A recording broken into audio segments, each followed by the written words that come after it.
あなたは両親に恨みを抱いた経験がありますか？遡ることおよそ10年前の2013年3月8日、香港チャンストリート、あるアパートの一室で2人の男が何やら作業をしていました。男の名はヘンリー・チャウ28歳とその友人アダム・リー35歳。部屋の中にはレンガにセメント、ナイフとそこかしこに道具が散乱しており、2人はすっかり疲れ切った様子でした。やっぱり素人じゃこんなの無理だよ。力ない声でそう言ったのは床にへたり込んでいるアダム。一方で彼よりいくらか若いヘンリーは考え込むようにしながらある一点を見つめていました。彼の視線の先にあったのは電子レンジ。そうか、その手があったのか。ヘンリーは一言そうつぶやくとアダムの方へ向き直り、不敵な笑みを浮かべてこう言いました。埋めて隠すのが無理なら冷蔵庫に隠せばいいんだよ。今から父さんと母さんをチャーシューに加工しよう。両親の遺体をチャーシューに加工した男、ヘンリー・チャウ。彼がそこまでして両親を消し去りたかった理由とは？ヘンリーの人生を狂わせたのは両親からの無理の愛情だったんです。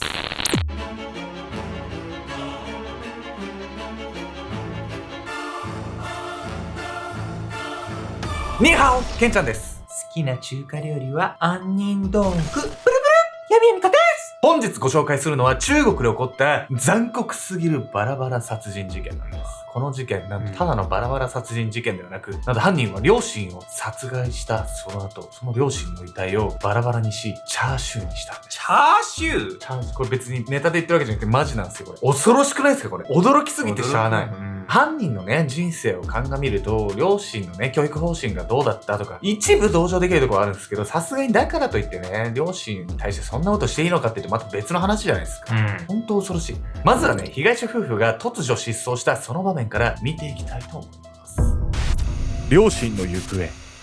遡ることおよそ10年前の2013年3月9日、香港 Facebook 上に突如として現れた投稿に国民は哀れみの視線を向けていました。行方不明のお父さんとお母さんを探しています。投稿を行ったのはヘンリー・チャウとその兄ホーイン・チャウ。この2日前の3月7日、彼らは両親と連絡が取れなくなったことに気がつき警察に相談。同時に少しでも捜索の手がかりを得るため Facebook に特設ページを開設したんです。2人が SNS で広く情報提供を求めたこともあり、失踪事件のニュースは香港全土へ広まり、世間からは兄弟への同情の視線が集まっていました。両親はハイキングが趣味だったので、もしかしたら山で遭難したのかもしれません。警察の事情聴取に不安げな様子で答えるヘンリー。その表情は山のどこかで人知れず凍えているであろう両親を本気で案じているように見えました。しかしこの1週間後の3月15日、事件は急展開を迎えるんです。この日、警察はなんとヘンリーを逮捕。そう、彼の両親は行方不明になったのではなく、ヘンリーに殺害されていたんです。当初は知らないふりをしていたヘンリーでしたが、警察の尋問が進むうち言い逃れできなくなり、自ら罪を認めたといいます。自分の両親が亡くなってるのにさ、特設ページまで作って演技するなんてもう信じらんないわ、これ。ほんと怖いっすよ。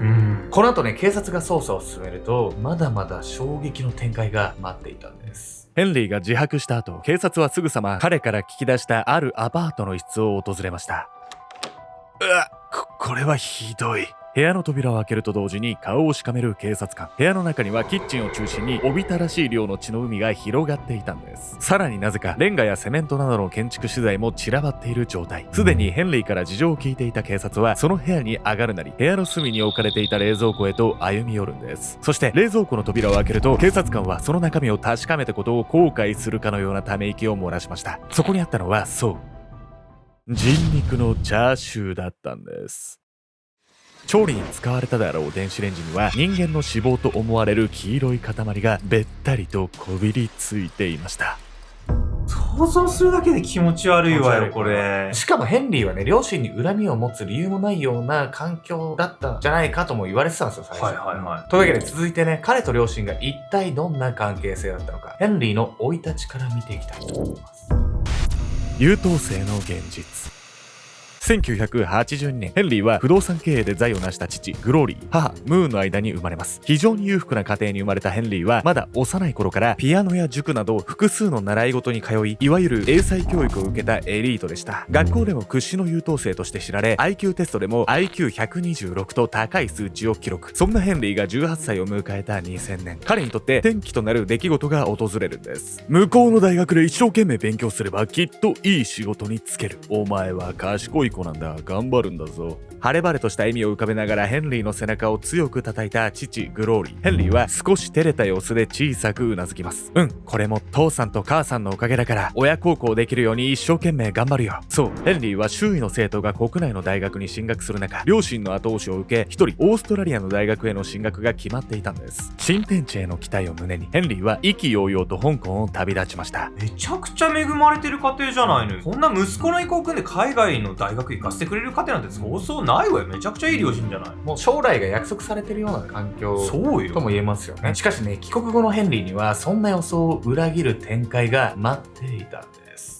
君はなんでこんなこともできないんだ。やる気はあるのか。激しい剣幕を見せる上司を前に、どこか冷めた表情で話を聞いていたヘンリー。次の瞬間、彼は気の抜けた声で一言こう言います。もういいです。会社辞めます。あまりに唐突なその言葉に唖然とする上司を尻目に、ヘンリーはそそくさと職場を後にします。2003年、ヘンリーはオーストラリアから帰国し、社会人として働き始めました。そしてこの時彼は、何をやっても続かない無気力な人間になっていたんです。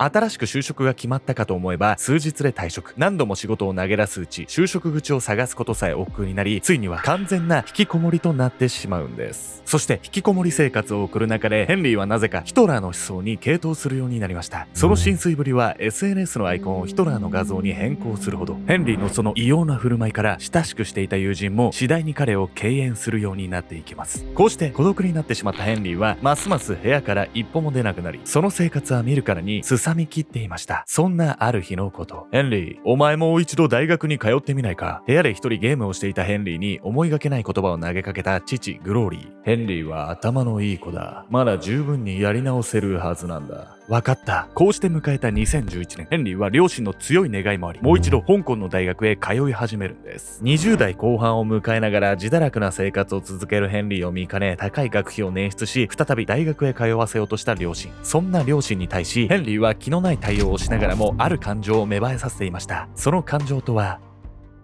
両親への恨み。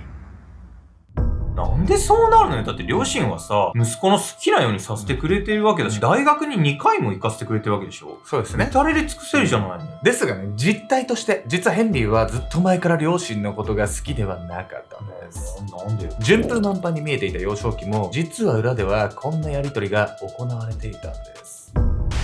空っぽの人生。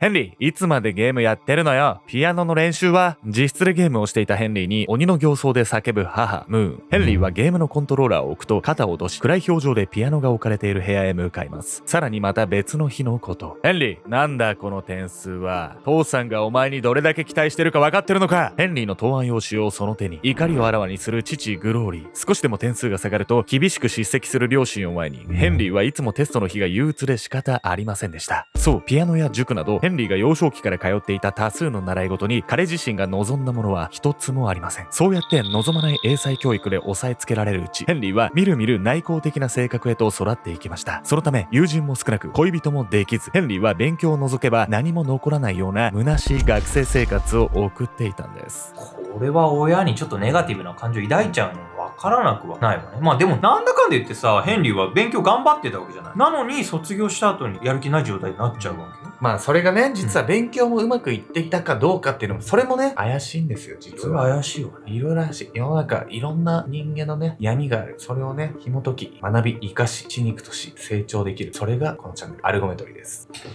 同級生が国内の大学へ進学する中、単身オーストラリアの大学へ進学することになったヘンリー。実はこれも彼が特別優秀な学生だったからではありません。ヘンリーがオーストラリアの大学に入学したのは、香港の大学を受験できなかったから。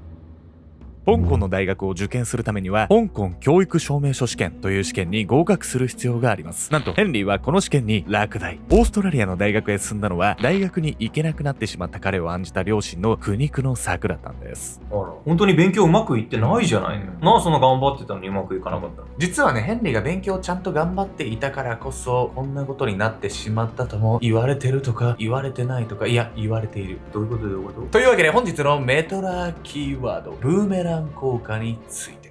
ブーメラン効果とは、相手を一生懸命に説得すればするほど相手の反発を受けて逆の行動に導いてしまう心理効果のこと。例えば、元から勉強を頑張っている人にあまりしつこく勉強しろと言い続けると、逆にやる気を失ってしまうことがあるんです。このように指摘される前から本人が勉強したい気持ちを持っていれば持っているほど、ブーメラン効果は起こりやすくなるとされているんです。ともあれ、なんとかオーストラリアの大学への進学を決めたヘンリー。しかしここでも彼の人生が好転することはありませんでした。おい、ネクラなアジア人、とっとと国へ帰れ。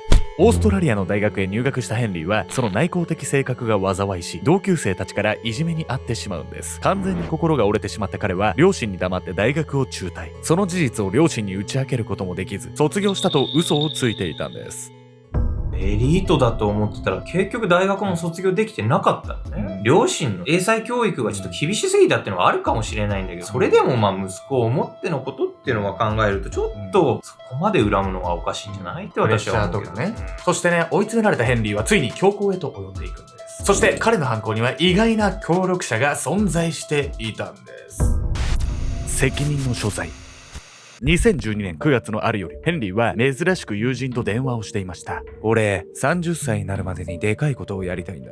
タキシード着て花束と赤ワインのボトルを持ってビルから飛び降りて人生を終えるとかさ。どう？着飾った姿で自殺したいと語るその言葉は挫折を繰り返し、何者にもなれなかったヘンリーができる唯一の悪あがきとでも言うかのようでした。しかし当然のごとく、友人は必死でヘンリーの考えを改めさせようとします。自殺なんて絶対ダメだよ、そんなの。でかいことでも何でもないよ。ヘンリーはしばらく黙って友人の説得を聞いていたんですが、やがてその説得に納得したかのように次のような言葉を口にするんです。自殺がダメならもう両親を殺すしかないよな。いやいや、なんでそうなっちゃうの？意味がわかんない。意味がわかんない。ヘンリーはこう思ったんです。自分をね、縛り続けるあの両親がいたら、自分の人生はもう好転することはないだろうね。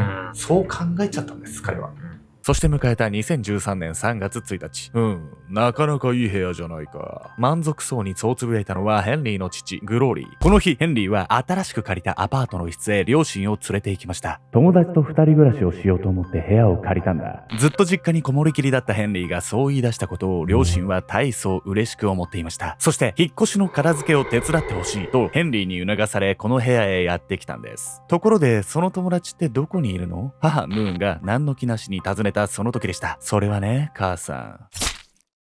ムーンに背後から近づいたヘンリーは隠し持っていたナイフでその首をかき切ります。ヘンリー、お前何を？さらに逃げようとする父を押さえつけ、その首を後ろから何度も突き刺すヘンリー。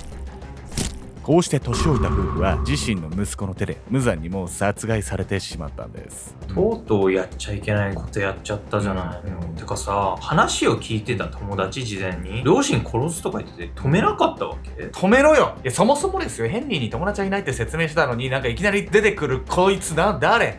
どういうこと？って思いませんでした？皆さん。思った。実はね、その友達っていうのもただの友達ではなかったんです。僕の友達もいい意味でやばいやつばっかり。ただものじゃない。ヘンリーが相談していた友人というのは、彼が少しだけ働いていた会社で事務員をやっていたアダム・リーという男。この男は人を信用しすぎて、いつも損をしているような異常なまだなお人よしなんです。その性格もあってか、アダムは周囲からからかわれていたんですが、ヘンリーの接し方は少し違っていたんです。こいつはうまく利用できそうだ。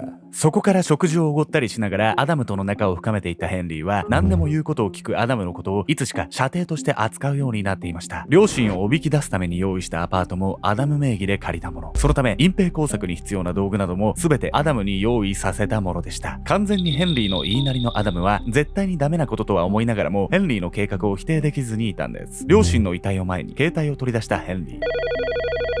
数秒後、アダムが電話を取るとヘンリーは淡々とした口調でこう言いました。死体を隠すからお前も手伝え。お前が両親を殺すことに賛成したから殺したんだからな。2013年3月4日。やっぱりこんなの素人じゃ無理だよ。力ない声でそうつぶやいたアダム。アパートで遺体隠蔽の作業を行っていた彼は床にへたり込み、すっかり途方に暮れていた。ヘンリーは当初バラバラにした遺体をセメントとレンガで覆い、リフォームを装って部屋の壁にしようと計画していた。しかし遺体を埋め込んだレンガは脆く、すぐに崩れてしまう。建築について何の知識も持たない二人に壁を組み立てるなど無謀だったのだ。一方、音を上げるアダムを前にヘンリーは何やら試作にふけっていた。そして彼はある一点を見見つめながら静かにつぶやく。その手があったか。ヘンリーの視線の先に置かれているのは電子レンジ。次の瞬間、彼はアダムの方へ向き直り、にやりと笑ってこう言った。遺体をチャーシューにして冷蔵庫に隠せばいいんだよ。いやさ、アパート借りるのもさ、隠蔽工作するのもアダムの手を借りる必要ないじゃない。なんとなく全部自分のやりたいことをアダムのせいにしようとする意図が見えて腹立つわよ。いわゆるね、多責思考の人間ですよ。結局ヘンリーのね、人生がうまくいかなかったので、こうやってね、人のせいにしたり、友人のせいにしてるからやっぱうまくいかないよ、そりゃ。そうなっちゃうんです。実際そうなんですよ。僕、働いてたのも、ほんと仕事できない人ほど人のせいにするの。人のせいにすると自分の成長機会ないから。絶対成長しないんだから。自分を成長できるようにさ、駆け抜けたい、成長して。こうしたい人はね、ぜひね、パンクシーまでご応募ください。はい。この後、ヘンリーはバラバラにした遺体を醤油と薬草で漬け込み、電子レンジで加熱。文字通り、遺体でチャーシューを作り、数日後には何食わぬ顔で両親の捜索願いを出しにやってきたんです。しかし、ヘンリーは迂闊にもゲーム仲間とのチャットで両親を殺害したことを話しており、そこから犯行が明るみになることに。結局、隠蔽工作は何の意味もなさず、あえなく逮捕されてしまうんです。2015年、両親を殺害、隠蔽したヘンリーに言い渡された判決は終身刑。共犯のアダムには懲役2年が言い渡され、彼はすでに出所しているんです。判決を言い渡す際、裁判官はヘンリーに向かって次のようなことを言いました。あなたはいつも自分の過ちを他人のせいにしている。幼い頃から全て両親の言いなりで過ごしてきたヘンリーは自分で自分の行動を決め、自分で責任を取ることを学ぶ機会がなかったのかもしれません。逆に言えば、自分で責任を積極的に取る生き方をしていれば、誰かのせいという憎しみは生まれづらいのではないでしょうか。みこさん、先日ね、紹介したヤヒメサ料のね、マカロン。バレンタインのね。そうです。うんうん一瞬でなくなっちゃって。あ、完売したの？そうなんです。え売り切れだったんですけど、再販希望めちゃくちゃいただいてたんで、はいはいはい。ちょっと本当に限られた量で申し訳ないんですけど、うん復活したので。あら、うん完売してたの嬉しいわね。逆に、これでちょっとうん売り切れたらもう今年は終わりかもしれないんで、うんその前ちょっと再販受け付けれないんですけど、まあ何はともあれね、すでにね、買っていただいた方含めて、ありがとうございますというところで、実はホワイトデーとかも仕込んでたりするんで、姫サレをね、引き続きね、ちょっと頑張っていきたいと思います。